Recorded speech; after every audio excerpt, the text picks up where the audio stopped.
Welcome to the epic, the sardonic, the titillating Best Fit Square!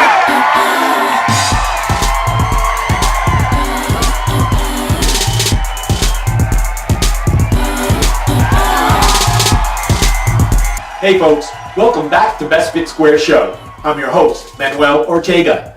Today we ask, shining city or slum? Here to help us better understand is our very own in-house scholar, PT. Hey PT! Hey Mo, once again, the United Nations turns to America to highlight what a mature, industrialized, enlightened society looks like. Indeed Mo, Chad, Pakistan, Russia, 117 in all offered informed, illuminating observations during a recent council meeting held in Geneva. An impressive lineup. An international who's who. New York, Missouri, Ohio, South Carolina deserve much of the credit.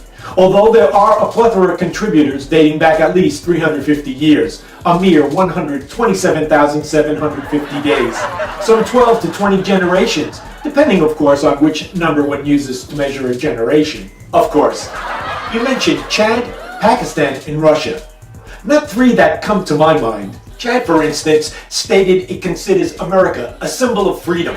Pakistan and Russia pointed to our record on human rights, eager to hear what they offered. Chad highlighted recent national conduct, while others recognized international conduct. Uncharacteristically, though, James Cadigan, a senior counselor to the U.S. Assistant Attorney General, humbly acknowledged there were areas for improvement. That was random. Did Cadigan elaborate? Cadigan proudly pointed out the Department of Justice opened more than 20 investigations in the last 6 years. He also trumpeted the March release of the report on the Presidential Task Force on 21st Century Policing. 20 investigations in the last 6 years? A Presidential Task Force report on 21st Century Policing? Jeez, that's plentiful, and not in a good way. On the contrary, Mo, this shows our resolve when it comes to reports and investigations. And while it may have taken, 20 generations, some 127,750 days to confront, it's progress. Oh, the arc of the moral universe is long, but it bends towards justice. Long? 400 years? Earth is 4.3 billion years old. That's long. Let's take a closer look at this outpouring from our fellow international sovereigns. Same old laundry list we've heard before. Guantanamo Bay, the death penalty, migrant workers. Are we talking about praise here?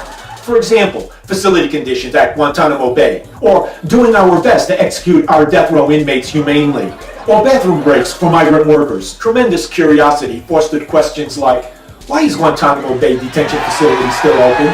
And why are we still applying death penalty? And why, despite all words to the contrary, do stories of mistreatment of migrant workers persist? We may have dodged one here, PT.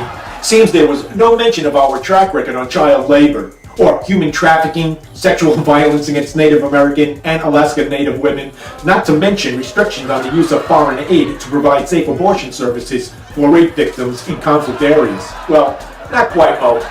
All that too. Geez, not feeling the love here. While we may not have dodged one, there was relief when the focus of attention was turned away from the well-worn list by Pakistan Ambassador to the UN, Zamir Akram. He pointedly stated our use of armed drones were not in line with international norms, and that we ought to compensate innocent victims of drone strikes with cash.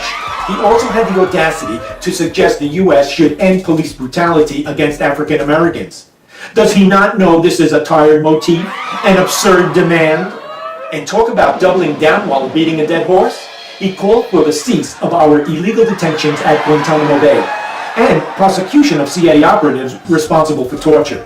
Can you believe that? America, America, God shed His grace on thee, and crown thy good with brotherhood. Brotherhood? Just saying.